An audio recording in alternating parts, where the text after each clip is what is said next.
Well, Donald Trump's win on Tuesday night is being considered one of the biggest political upsets in modern history.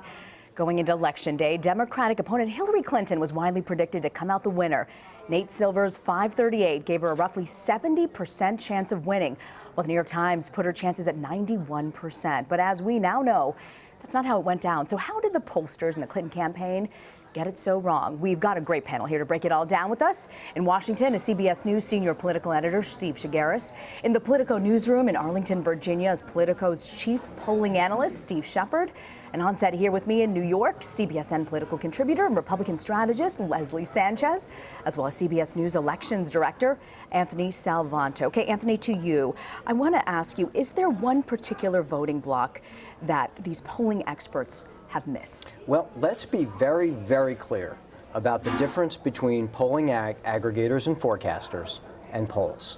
And I just don't think we can be clear enough about that difference. What's the difference? And the difference is that the polling aggregators and the forecasters are doing what you just described. And they're putting a percentage chance on what are the odds this candidate wins or loses. You're talking about the Nate Silvers, the New York Times poll I referenced. All of whom do terrific work. We all read it. We all think it's really interesting. Okay? And there's a difference between that and putting a percentage chance on a candidate and a poll. And a poll is, here's what people think at the time the poll is taken, right? Now, those are different products. If you want to know what people are thinking and feeling at that time, you use the poll. If you want to try to convert that and all those polls into a chance some outcome is going to happen, then you go to a forecaster. So I can speak for the polls, okay? And in that case, the question is, did Hillary Clinton at one point have a lead that in many of these states she subsequently lost? And I think the data is clear that she did have a lead. In fact, I think she had a lead as we were heading into Election Day that slipped away from her because of low turnout from Democrats and because the undecided voters went to Trump. And the way that you can see that is in the polls that we took, where we actually talked to voters right up until Election Day, in places like Ohio, where we had the shift to Trump, we had him up. In places like Florida, where we saw it become even after she had been leading. In Colorado, where we saw it tightening. You saw people shifting to Hillary Clinton. So in that respect, the polls were just fine. But if you look at the states where people didn't poll, where they left it alone for a while and just sort of let the forecast go, they were sort of written off as, well, those surely must be for Clinton. They always have been. And that's a place where we probably didn't pick up what was tightening subsequently. Okay, Steve Shepard, I want to ask you, Clinton won millennial voters by 55%. President Obama won this group by 60% in 2012. How critical was this voting bloc for Hillary Clinton's campaign? Well, there are a number of Democratic coalitions that did not come through in the same numbers that they did for Barack Obama. You can look as well at African-American voters in a lot of places, Philadelphia, Detroit, where Hillary Clinton's margins were similar, if only just off by a point or two, a couple of points from Barack Obama. But the turnout, the share of the electorate they represented in those states, in Michigan, in Pennsylvania, was dwarfed. In some cases, that may be because they didn't turn out in the same numbers. In other cases, it may be that white voters outside both the cities and the suburbs turned out in greater numbers to vote for Donald Trump and diluted the influence of those key voters. It's the same thing with younger voters. Millennials were more likely to choose third-party candidates than older voters were. Those are votes that Hillary Clinton lost that Barack Obama might have won. Okay, Leslie, I want to ask you about women. Hillary Clinton won women by 12 points, but she lost white women by 10 percentage points. How did that happen? What was Trump's appeal? Well, there's certainly the fluctuation back and forth. I think Anthony really hits upon it when he was talking about those undecided voters. There is a strong suspicion that there were a lot of undecided, maybe uncommitted voters. They had decided, but perhaps were really waiting. And if you look at the number of voters that decided in the last month and in the last week, the last month was the debate. That was the first time you saw a very strong, different type, almost presidential-esque Donald Trump in that second debate. And then the issue, most importantly, I think with women, was Comey coming out 11 days before the election and saying that they were opening up this investigation into emails. Women, particularly undecided women, like third-party validation. These are kind of non-biased entities. If, for example, in this case, it would be the FBI. There's a bunch of credibility. Why people have lost faith in public and private institutions. The military and federal law enforcement still have a degree of respect. And I think that was the deciding factor. Above all the noise, that was a point that women could really lean on. Steve, I want to ask you, Clinton faltered with minority voters, doing worse actually with the black community and Hispanic voters than President Obama did in 2012. Was this an issue with voter enthusiasm, or was this something more, Steve Shigaris? I mean, she had a problem with voter enthusiasm, I think, across the board. You just look at the total vote, and she is 9 million votes off from where Barack Obama was in 2008, and about 5.5 million voters off of where he was in 2012. So, and by the way, Donald Trump was about even to where McCain and Romney were. So who had the problem getting the votes? It was Hillary Clinton across the board. Specifically in terms of African Americans, I think pretty much everybody was suspecting that she was going to have trouble getting the enthusiasm from that demographic group, mainly because the historic nature of Barack Obama's candidacy and presidency was what drove African Americans to the polls in 2008 and 2012. And she just didn't have that historic aspect in terms of African American voters. And so it shouldn't be too much of a surprise that she lost enthusiasm among that group. What's surprising, I think, to everybody is the fewer number of voters overall that came out for Hillary Clinton compared to Obama. I think that surprised a lot of people. Anthony, I want to ask you about white voters, in particular with no college degree. Clinton lost them by 39 points. Rural voters, 28 points. What states did this hurt her the most? Almost all the ones that she lost. Yeah, because what you saw was this sort of widespread, not only a turnout drop-off among where we might have expected traditional Democratic voters to turn out, but also wherever you found pockets of those white working class voters, they were much more heavily for Donald Trump.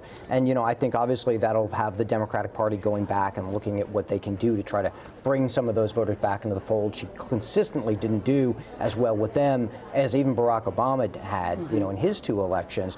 But where that mattered was mostly up across the upper Midwest. Those were part of the reason that, you know, Michigan looks like it's at least very close, why Wisconsin turned over, why she lost in part Iowa, all those states where you had a higher concentration of those kinds of voters, as opposed to places where she continued to still do okay. Colorado she hung on to, other battlegrounds, Virginia, for example, she hung on to, where she did well enough with college voters who, you know, were able to maintain part of that Obama coalition. There was some buzz that one report that said specifically Bill Clinton had been pushing for them to reach out to these blue-collar workers, which he did really well with in 1992, but obviously they were a different couple back then.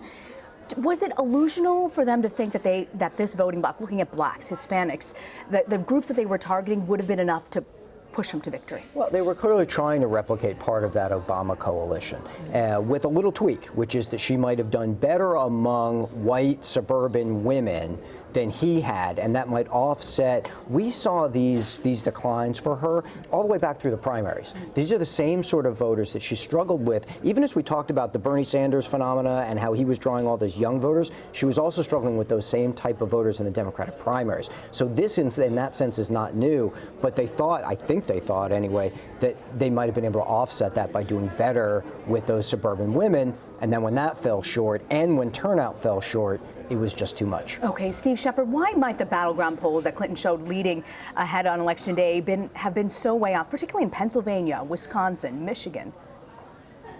Well, those are the 3 key states, and I think Anthony represented that perfectly. Look, part of it is, as Anthony suggested, and Leslie suggested too, when those polls were conducted. The final polls in Wisconsin were conducted a week before Election Day.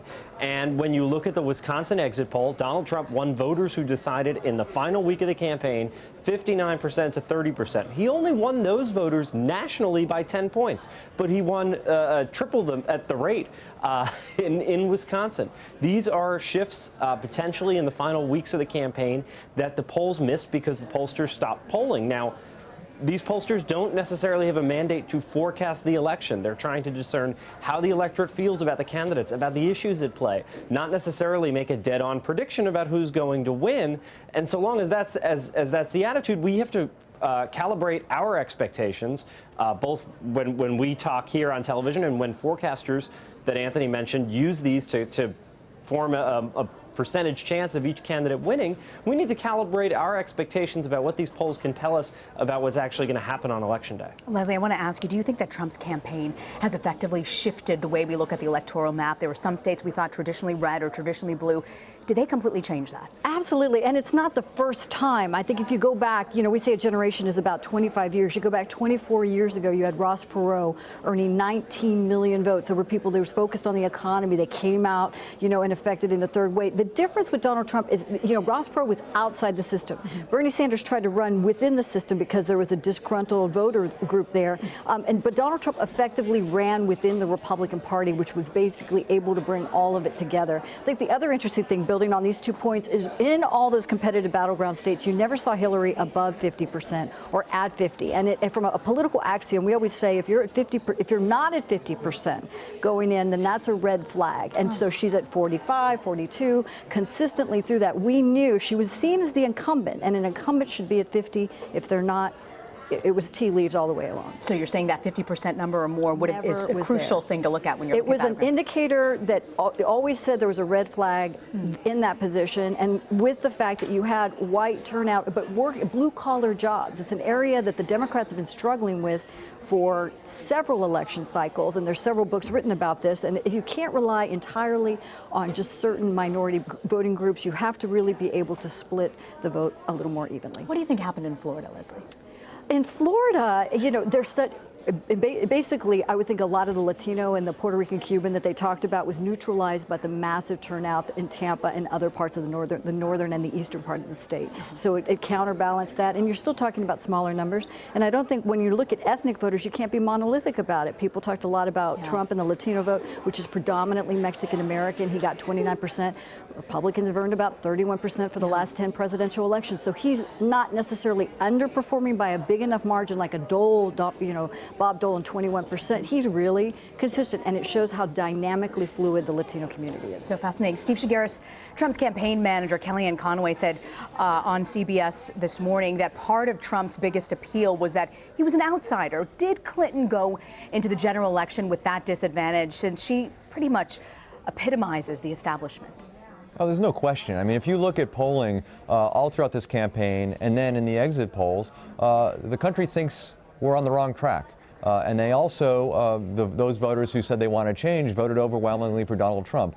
And I think, Hillary Clinton, not only the fact that she's been in government for so long, that her husband was president, but also I think the email story sort of magnifies this insider aspect to Hillary Clinton. I mean, how much more insider does this get than this email story? And I think that just resonated with people to the point where you have two really different candidates here. One who has never held public office and who is talking about breaking up or busting up Washington, smashing it up and changing things. And then you have the other person who's been a creature of Washington for decades. That choice is pretty clear for voters, and I think we saw how they broke on Election Day. Steve Shigaris, Politico's Steve Shepard, and our Leslie Sanchez and Anthony Salvanto, thank you all for joining us. Thanks. Thank you.